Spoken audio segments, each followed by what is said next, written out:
the Luminous Possibilities Podcast. We offer a diversity of perspectives from many fields of medicine, esoteric and ancient wisdom, and subtle energy, arts, and sciences. Find deeply fulfilling pathways for co-creating yourself, life, and human communities around you. Find inspiring attunements to your own optimal living roadmap, true authentic self, and the most radiant frequency for living life to the fullest. Hi, everyone. I'm Keenan White. This is the Luminous Possibilities Podcast. And today I'm with Mandelena Luz. We're going to be talking about conscious conception and pregnancy as a template for healthy bonding and peaceful parenting. Hi, Mandelena. Hi, Keenan. How's it going? It's going really good. Thanks for having me. You're welcome.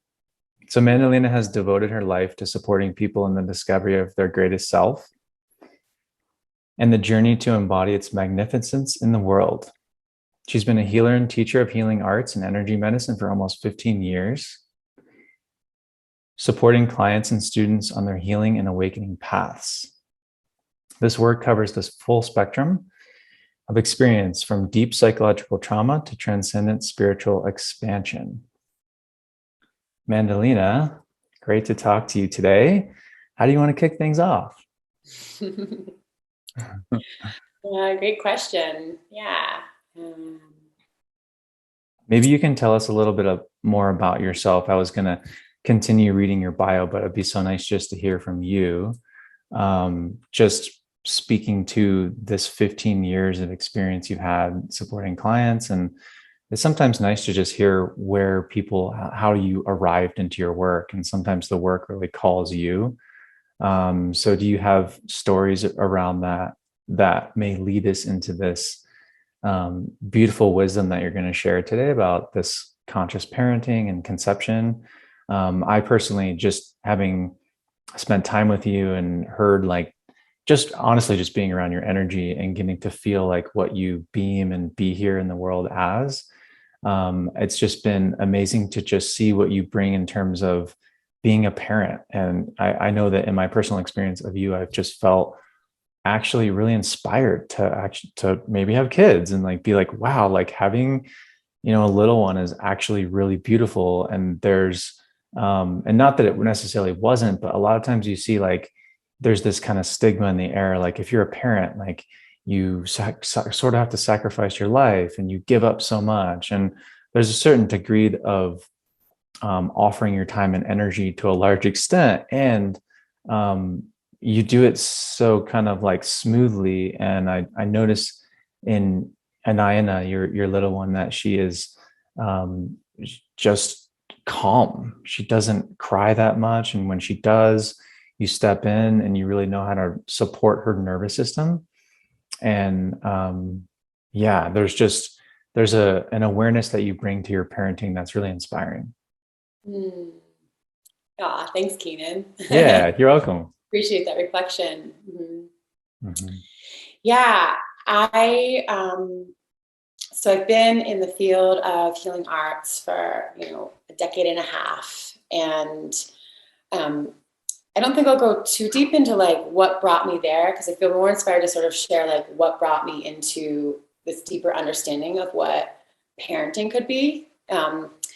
So I'll just say that I've always been a seeker, and there's always been like a deeper calling in my system. And I grew up in an environment where that no one was even talking about spirit. I didn't actually even grow up in a very religious environment, but there was always this like deeper knowing of like, there's something more, beyond just this material world. And as soon as I got out of the house at 18, just really was on a deep journey of searching and seeking, and did a lot of it through traveling and plant medicine, and just like getting out into the world and really discovering, like through travel, like flow states and like being in that mystery and that unfolding. That's really where the magic and the aliveness resides. And then as my travels subsided a little bit in my late 20s, I landed into a rooted community out in California, and became part of an organization called Luminous Awareness Institute. That's been a deep part of a deep part of my own journey and the work that I offer to others. I'm still part of the organization. I teach for it and have a private practice. So that's just a little bit of like the background that brought me into the realization. I didn't know if I wanted to be a parent. In all honesty, I was like, well, I could be a mom. I could not be a mom, and I'd be happy either way. And then in my late 30s, I had this like boom moment that was like, oh, I am very, very, very clearly supposed to be a mom. And at that time,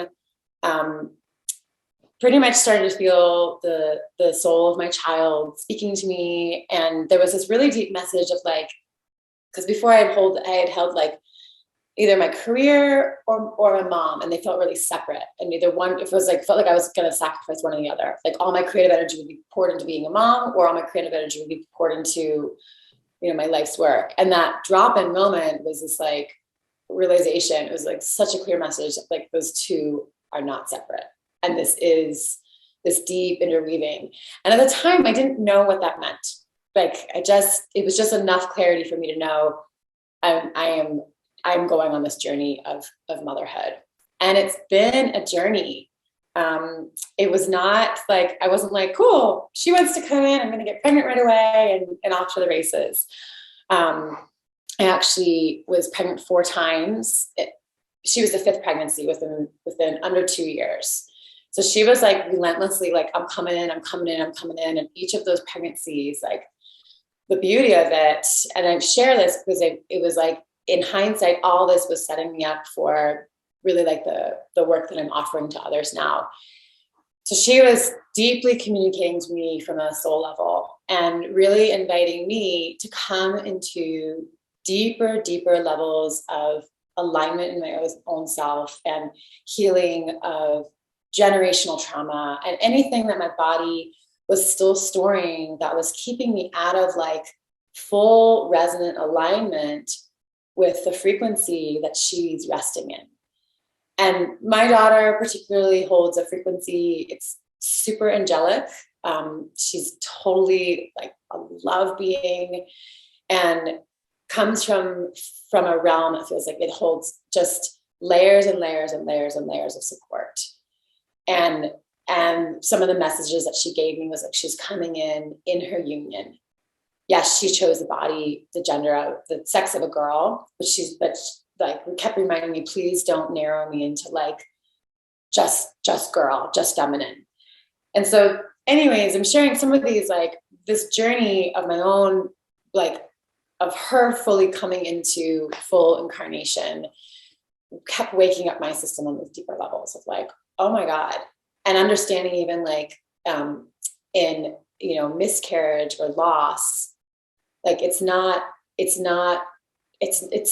narrow the way that I think science particularly holds it, or that, you know, that we can hold it in this small thing. And really like there's this deeper wisdom that the beings coming in are choosing the parents that are like, that can meet them in a certain level of frequency and saying, hey, meet me here. And I'm gonna hold this frequency and I'm gonna ask you to do whatever it takes to meet me there. So I'll pause there because I shared a lot. And Love that. It's beautiful. Yeah, it really makes me think that, like, first of all, the conscious parenting really does start before, even before conception. And to me, it really feels like intuitively, and just speaking with some of my community and friends and listening to people that, you know, this used to be really commonplace.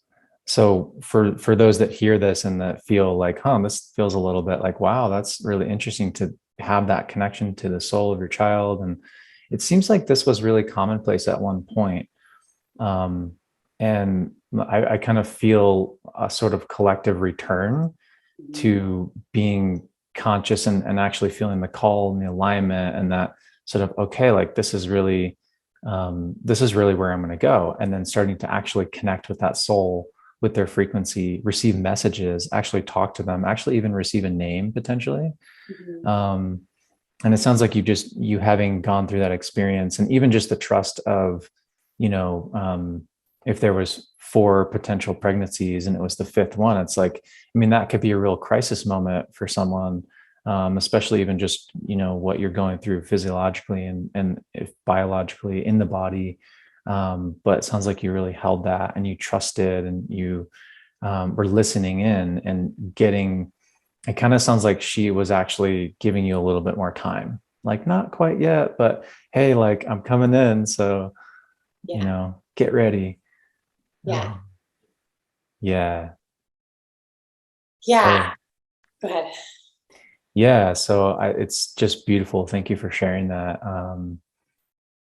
I I wonder if there's anything that you might share around for women that are like, wow, I would love to have that connection. What would you say in terms of developing either your energetic body or just being in a space where you feel like you can actually receive those messages? It sounds like even just your feelings around not being sure if you're going to have a child or be a mother.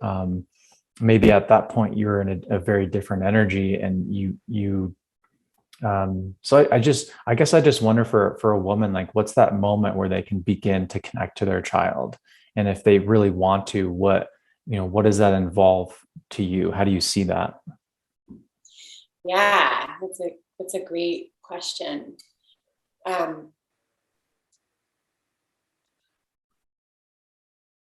I really believe that if you think of you feel into a being that's potentially wanting to come in, their system resides more in the formless than in form, right? As soon as like conception and implantation happens, like a little bit of form starts to take place, right? And then it starts to multiply. But before that, they are living in this undifferentiated space. We could call it oneness. We call it, non-physical. When we're in the non-physical, we're everywhere, right? We're in that infinite field of creation and possibility. The quantum field. The quantum field. Yeah, Yeah. exactly. One way to put it. Right. Yeah. One of many ways to put it. Yeah. Exactly. And, you know, so the invitation to connect with these beings is to learn how to, in one sense, like get out of our own way. And what I mean by that is like to not allow like the ego or the mental space to be the driver. If we're trying to connect to them from a mental field, it's limiting. And we're not going to actually be able to reach them in where they're residing. And so there's practices. I mean, there on one level, it's like a lot of us are walking around as human bodies with trauma from this lifetime, from generations of trauma, from past lives, and it's bound energy. So it's holding constriction in our system. And as we learn ways to meet those places of bound energy, on a simple level with presence and unconditional love, the energy starts to unbind. And in that unbinding, it frees up more of that limitless energy flow. So if you imagine you're unbinding all these places in your own body and energy field, all those start to open into more of that stream, more of that coherent field of energy where your child is just hanging out saying, hey, you want to come play? You want to meet me here? You want to communicate here? Nice. It really reminds me of in human design that one of the concepts about living your design is around this idea that your soul really knows like what to do and like where you're going and like who you are. And your auric field, your energetic body is sort of like the conditioned body. And this is just their framework for kind of understanding things. But your auric field, it gets conditioned. It's filled with all the conditioning, the shoulds, the things that you need to do or who you think you should be. And the process of cleaning up that auric field and allowing there to be more of a clarity, kind of just polishing the lens, so to speak, then easily the soul energy just kind of floods right in, and you can kind of just connect with that, be with it, and start moving and operating from a place that's more of living your energetic design, which is really up here. It's not really the clouded, conditioned self. or the not self. So it seems like there's Yeah, a similar parallel to that. totally. Yeah, and I love what you're naming is that soul wisdom. That I believe that these beings, particularly now that are coming in, and maybe they've always been this way, but particularly now because there's sort of this opportunity on this planet where we're shifting into a new earth and the potentiality and so these beings are inviting their potential parents to come more into that soul alignment. And they're saying, hey, don't make me like come into conditioned mind and shrink down. Let me stay in my soul awareness, and please start clearing and opening your system so you can live more from that soul aligned purpose, and watch our systems just link up and the communications are starting to flow. Yeah. And So it happens in all these different ways, right? It's not, it's like I think each being and each mama and papa are, it's so unique to each one, right? Of how they're wanting to communicate and connect. So I just offer that too. yeah, there's not necessarily like a way to fit into it. It's really unique to your experience and who you are. Mhm. Um, yeah, that's really beautiful. I feel like, well, for what comes up in me is this allowing, that we tend to think, like, all right, what do I need to do? Even the question, right? Like it's in our language and it comes out in that way. And actually, it makes me think of like, who is it that I need to be, or what is it that I need to be? What energy do I need to kind of be with that is making up my being, and allowing and sort of surrendering to that, and developing maybe a practice or a daily ritual connection where you get to step into that space of, all right, let me just drop all the stuff I might be holding around who I think I should be or what needs to happen, or everything where I need to be today, even, or like what I'm eating for breakfast, and just kind of be in this energy of the present moment that allows more of that to just come through. I don't feel like it's as much of like a going and reaching for, more of it just kind of dropping in. Yeah, yeah, yeah. Really, really a place of allowing, of resting into beingness and being open to what arises inside of that place of non-doing. So you're not doing beingness, right? You're actually just learning how to rest. As we allow our systems to rest into non-doing, this naturally allows our system to soften and open. And in that softening and opening, our systems start to expand. And they start to expand past just the physical, past the emotional layers, the mental layers, and they start to expand into greater levels of coherent energy and consciousness. So in that practice, which I get sometimes is easier said than I don't even want to say easier said than done, but it's a practice, right? It's a practice of learning how to feel comfortable in that space of the arising, in that space of the unknown, and really allowing the parts of us that like to do and like to manage, to ask them to lay down at this altar and discover a different place of beingness. And that's where the connections start to occur. The communications begin to occur between soul of the baby and essentially your higher self or your soul. Yeah. Awesome. Yeah. So, one of the things you had mentioned, or that I was touching in with, was this idea that you're getting messages from other people's babies, even in that space. So it's not, I mean, your practice has been pretty developed. I wonder for you, how much time currently do you spend in your mind? Do you Uh, say?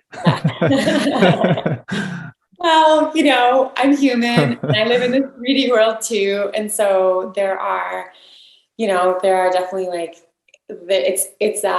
it's to me, it feels like it's like finding that sweet spot, because there are still things that need to be accomplished. And, having a child physicalized, it's like, there are very basic human needs that need to be responded to. And, we need to be fed. right? Like I need to drive a car and put her safely in her car seat and, you know, get to where we want to go. So there are ways, which I'm definitely not saying like, oh, just like I only communicate with my child in this undifferentiated, you know, energetic space.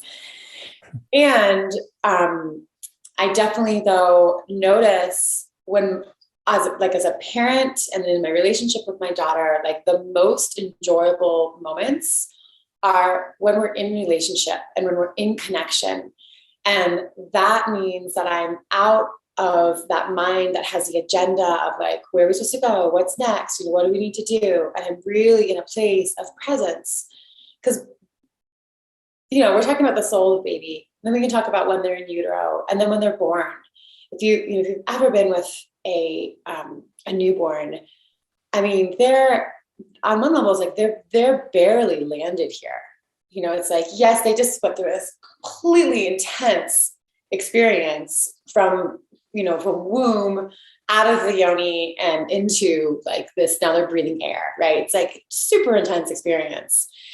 And what they're needing, you know, babies, particularly, it's like they're asking their parents, they're like, please respond to my needs. But in order to best respond to my needs, I need you to be present with me. I need you to actually pay attention to what I'm communicating non-verbally or through cries, but so that space of cultivation, you know, preconception and in utero really ultimately serves like the deepened bonding and connection that can happen between parent and child. And the child really, like, the child is like asking for on like the deepest fundamental level for a parent to be with, to meet them, to hold them, nurture them, to have a regulated nervous system that they can co-regulate with before they have learned how to regulate their own nervous system. So these practices, you know, that I'm talking about, like preconception, are setting up like deep ley lines of a capacity to really meet your child where they need you to meet them. So it's not like, cool, this is all like self-indulgent just because I want to be able to like communicate with a baby on a soul and spirit and energetic level. It's like, oh no, this is like setting up like a lifetime of really deep relational connection between you and your child. And I know you said like how often do I spend my time in my mind? I notice when I am in my mind, which is not where a child's hanging out, there's dissonance, right? And again, sometimes it happens. Like I'm like, we need to get out the door. We need to get to this place. Like it's not like I'm just this walking, you know, living embodied Buddha that's like always completely in energetic and awake awareness. But I catch myself, right? I have these tools. So I have tools that I've cultivated in self-awareness practices to notice when I'm in my head and notice when I'm out of connection with my daughter, and can make choices, right? To unhook from that mental chatter, and come back into more of a state of beingness and presence, and open that stream back up of like enjoyable relational connection with her. So it's really having the awareness of, okay, where am I hanging out right now? Right? It's gonna happen. We're much bodies. Yeah. Like we're gonna get, you know, stuck in our head, the mental chatter and the do.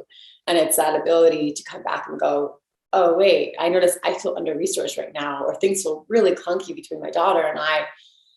What can I do? You know, how can I shift my state of awareness out of that mental field?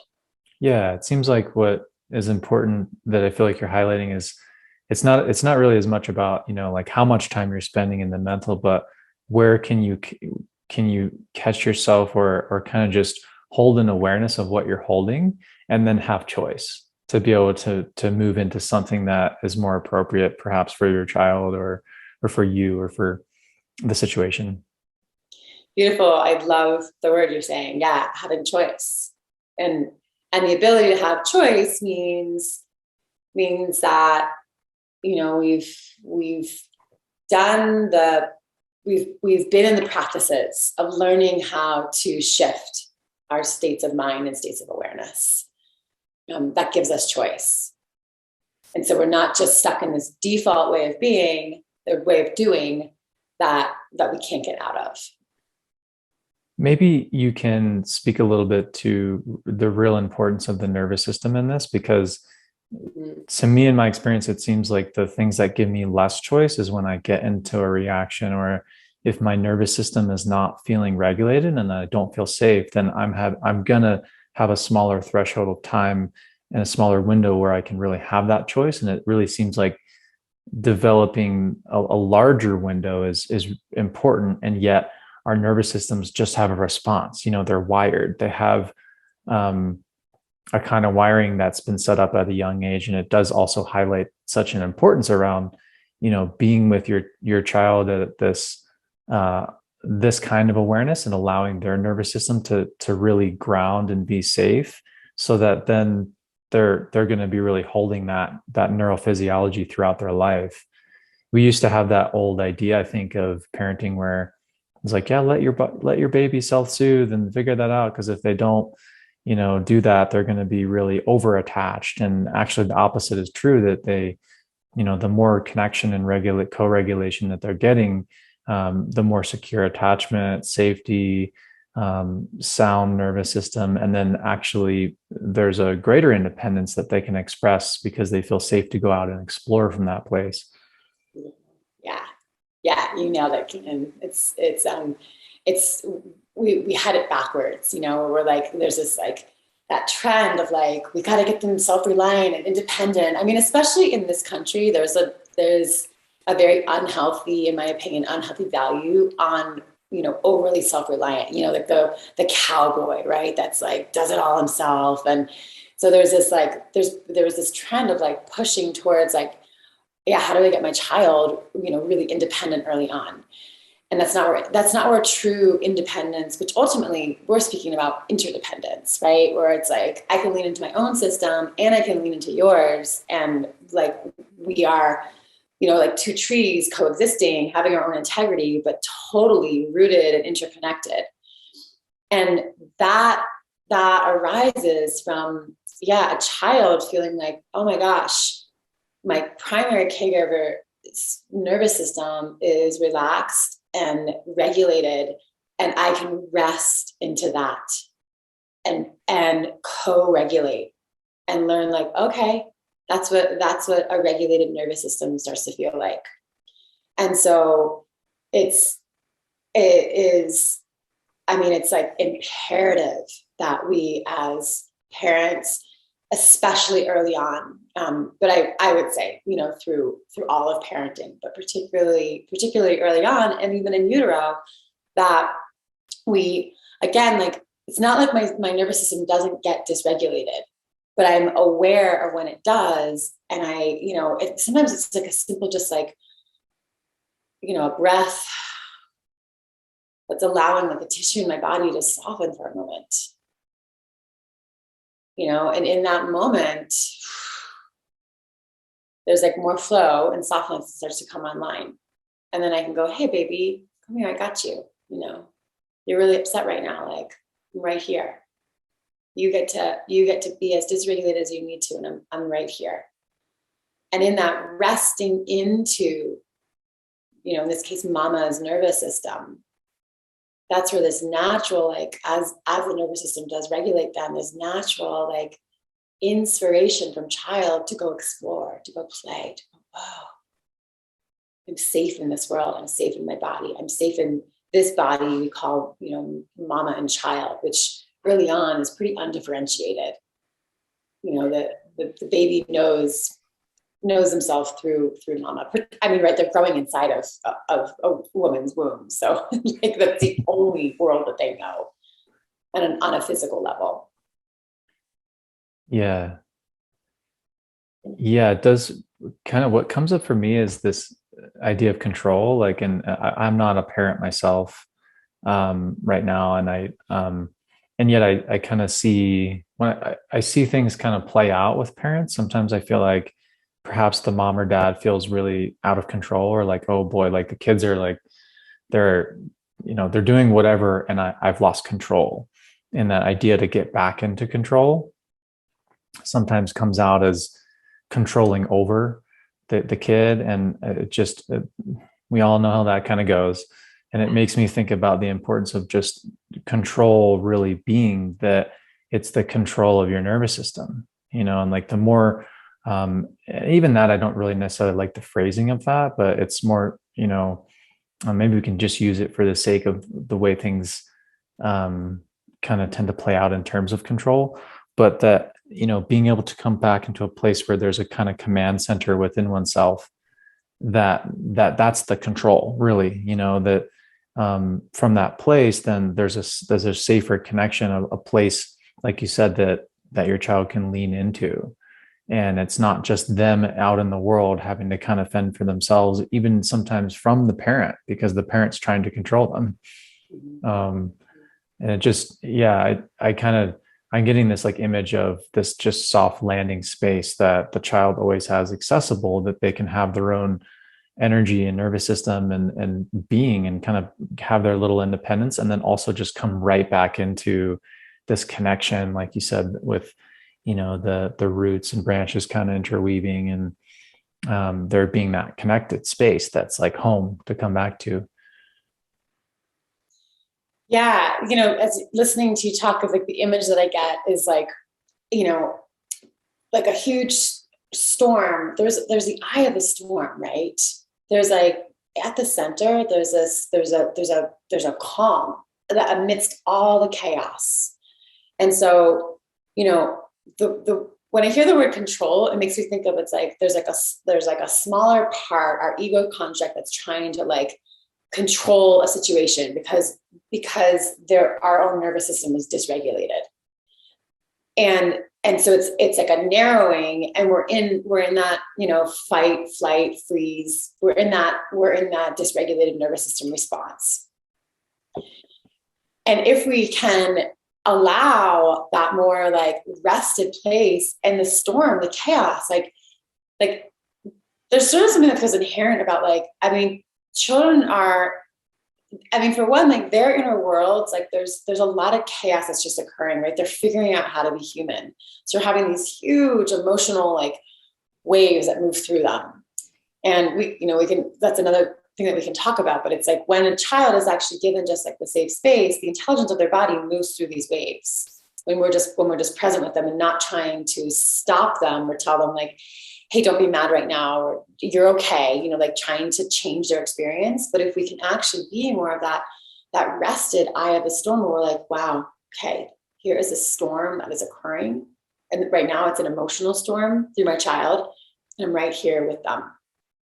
And it takes that, you use the word command, it takes that ability to have that deep level of awareness of, where am I right now? Am I really dysregulated? Am I really under-resourced? Like, have I not had enough time, like out in nature or in meditation or doing something that really like fuels me, that I can't actually regulate my own nervous system right now and be present.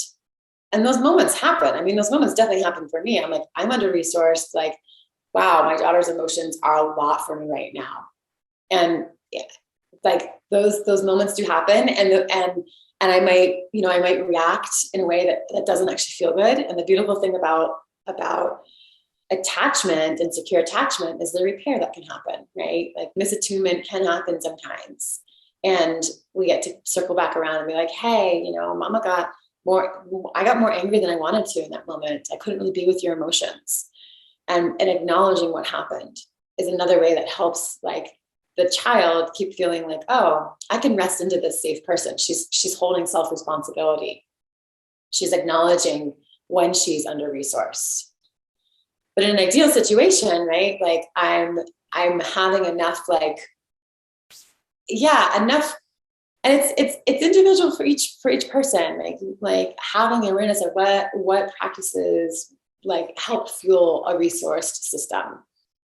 For some, it's just like getting enough sleep, right? And having just like, I don't think the term self-care it's not a luxury or a privilege. It's like actually an important thing to be woven into the daily rituals and life of parenthood, so that I'm like, I got you, I'm right here.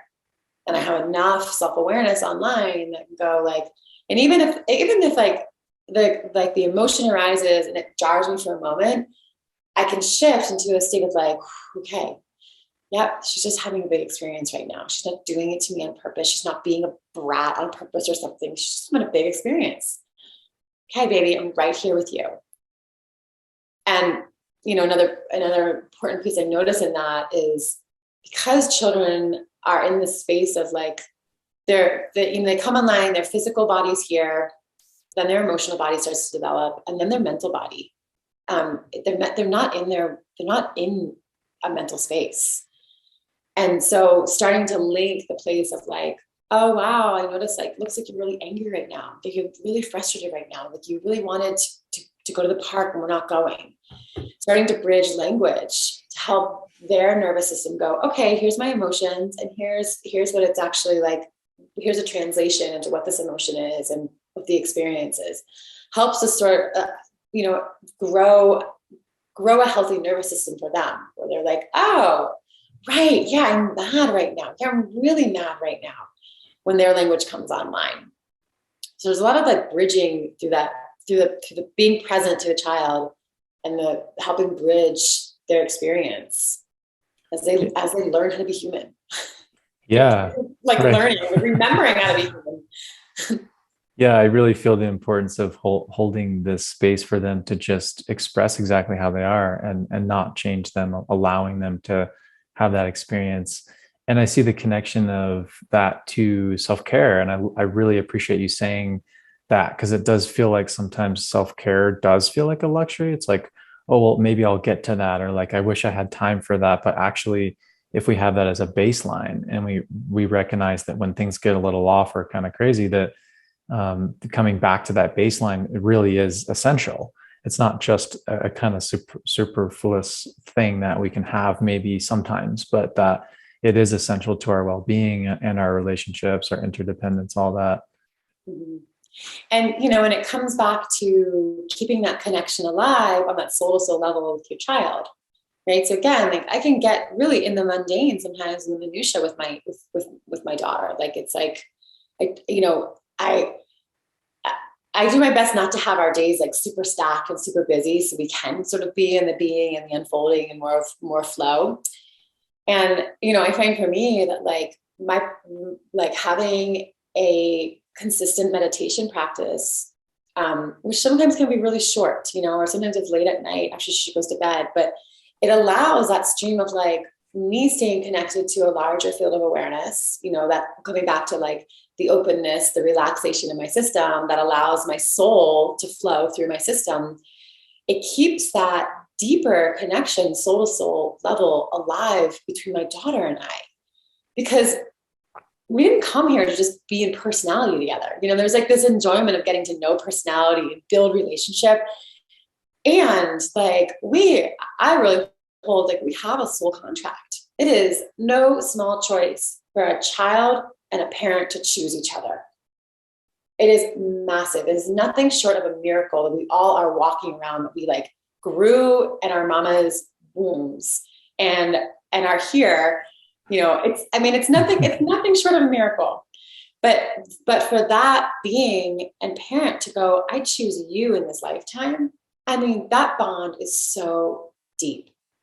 And so to me, it feels so important to like, just as I'm more resourced, it keeps that channel open of like, what are we really here to experience with each other, And like, it's so much juicier and more alive than just like, you got to get up, we got to have breakfast, we got to have, like, it's like, it keeps that deeper stream that's like really like fueling our relationship, really, really intact and alive, and that goes back to preconception, right? And starting to build that bridge of soul to soul connection way early on and in utero. I feel this idea of the hearth, or the hearth coming up, and it's the flame, tending to the flame within. And perhaps that is the soul consciousness in this, but I kind of see it as just that spiritual life force energy that kind of animates us. It's like, all right, we have these physical bodies and the personality, and then we have this life force energy that's animating us. And it's really like providing this fuel for wanting to be here and this excited, inspired, like way of being that we can thrive in. And I love that you touch on that, like how important like that can be, to see that that's a maybe not how important it can be, but just how that when you're working with these practices and you're being mindful and you're kind of showing up and adjusting and adapting and allowing these connections to build, that the space does arise where you get to feel inspired, and there's a kind of transcendent aspect to the relationship that emerges that feels like you're meeting soul to soul. And I kind of feels like that's what we're really here for. Is yes, we have these personalities and we need our personal identities in the world, and we're going to have these mundane experiences, and it's so nice when we can get into that space of like, all right, like we're two spirits having this experience here and we're connecting on that level. So in terms of what you've gotten to experience so far, is there a story or a kind of context that you might share around that you've had that you feel might kind of just inspire listeners around that? I like that question. Well, it feels like, another word we could use here is, there's like the spark of inspiration, soul inspiration, a heart fire is love, right? Like I continuously have these like profound moments with my daughter where I'm like, I get to love you this much, and these little beings, which aren't adult bodies that have, come into, maybe gotten a little bit stuck in some of the smaller mind conditioning on this planet. Like these little beings are these love beings, right? And it's like the more that, like, it's like more love generates more love. And there's just these moments where I'm like, it's like, I like the love for my daughter feels limitless. I think I love, I'm like, I love you the most. And it's like, and it keeps multiplying. And it's kind of, in a way, it's like so obvious, right? And not like we get to love, we get to like be in this generative love experience with each other, which I would probably hold like souls, like it's a love bond, it's a love contract. And the more that my system again is like staying open and allowing this current of life force or love to move through me, it's being offered into my daughter's system, and she gets to offer it back to me. And it's this reciprocated generative that this field that just keeps building upon itself. And my daughter's 2.5 years old, and I'm just continuously blown away. I'm like, I love you even more now. Oh my God, even more, even more, even more. So there's like, I know you asked for like a specific experience, but I would say like that is this like the most rewarding, nourishing, enjoyable experience of being in relationship with my daughter, is that just the love that builds upon itself. Yeah, I feel it. This openness of systems to keep interrelating. Yeah, I feel it as that common thread that kind of remains consistent through. And just it feels like what's happened with you and her is it's been cumulative. And I think that's just what it tends to be when that bond is held through time, is that there's this cumulative effect that kind of gets amplified, and it just creates this depth. Yeah. And often I offer to parents early on when they're in that conception phase, and they're wanting to make contact with their spirit baby, it's like, go through the field of love, go through the field of the heart. That's where you're going to find them. That's where these beings are just hanging out, in this pure, unconditional, undifferentiated field of love. So let that be the pathway that guides you into where the connection is. Because the connection exists through the bond of love. Yes. It's that simple. Let's not dance around it anymore. It's just love. And profound. Sorry, you might have cut out there. What'd you say? I just said it's that simple and profound. Yes. Yes, I love that. And I was just saying it, let's not dance around it anymore. It's just love, It's like we can kind of dance and move into all of it, but it truly, I love that you just bring it back to that simplicity.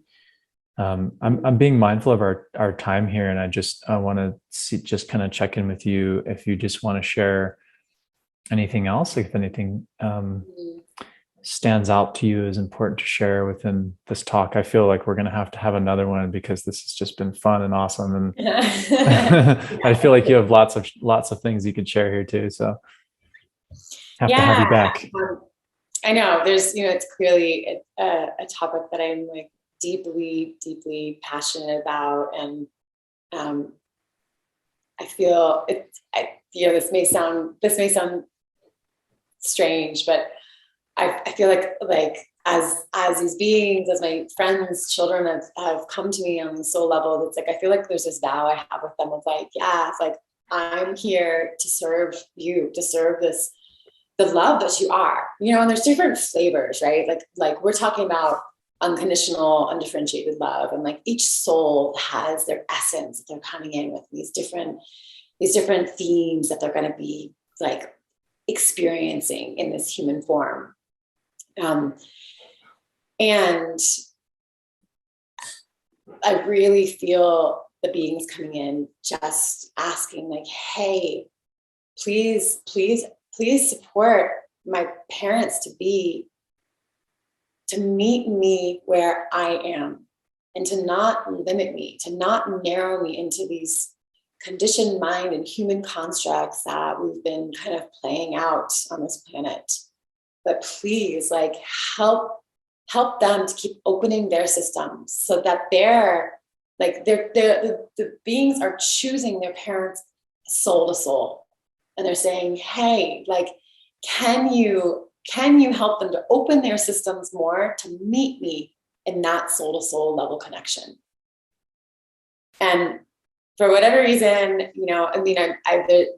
there's many, like, birth workers and people on this planet, maybe not many, but there's, there are definitely people that are in connection and communication with the incoming souls right now, and just helping kind of like move along this natural evolution that's occurring. And part of it really does look like supporting the parents to just, to come back into the remembrance of the truth of who they are. Well said. I love that. Yeah, because it seems like the best care that we can offer for our children and future generations really is honestly within ourselves, because that ultimately reflects back into them. And if it doesn't start there, then it doesn't happen. We've, that self-love and self-responsibility, maybe one and the same, are just vital into that.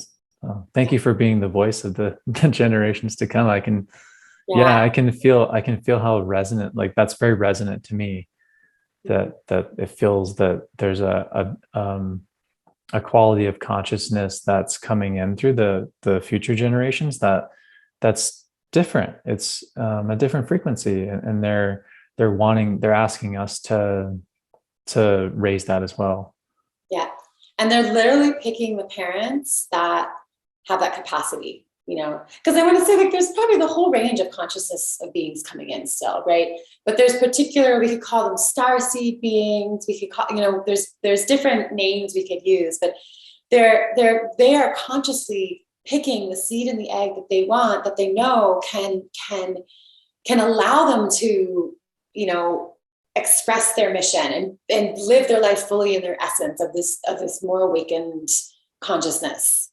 And so it's like, it's humbling, right? For a parent to recognize, like, oh my gosh, this is the being that's choosing me. How do I really do what's needed in my own system to to heal and heal generational trauma. We live in this like amazing time where we have the capacity to heal, you know, past, present, and future all in a present time moment.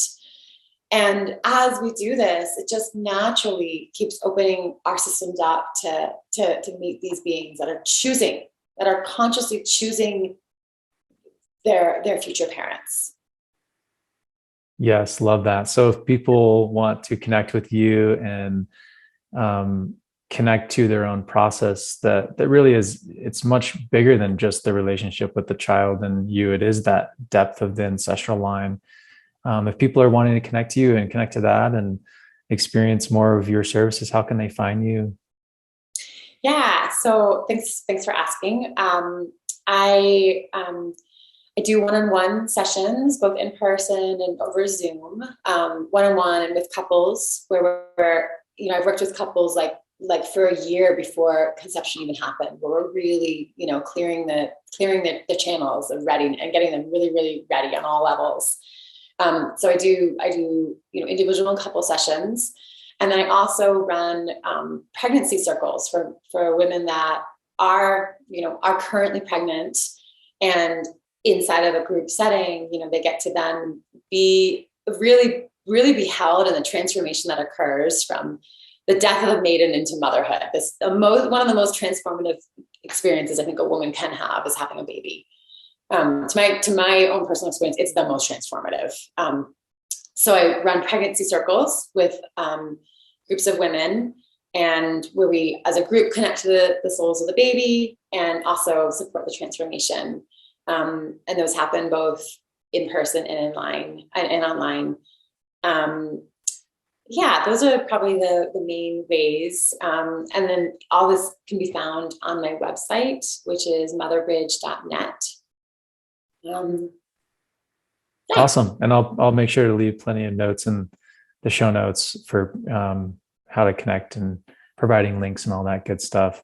Thank you so much, Mandalena. It's been such a joy. It always is. Yeah, it's so good to be with you, Keenan. Thank you so much. Thanks. You're very welcome. Be in this field with you today. Totally. Me too.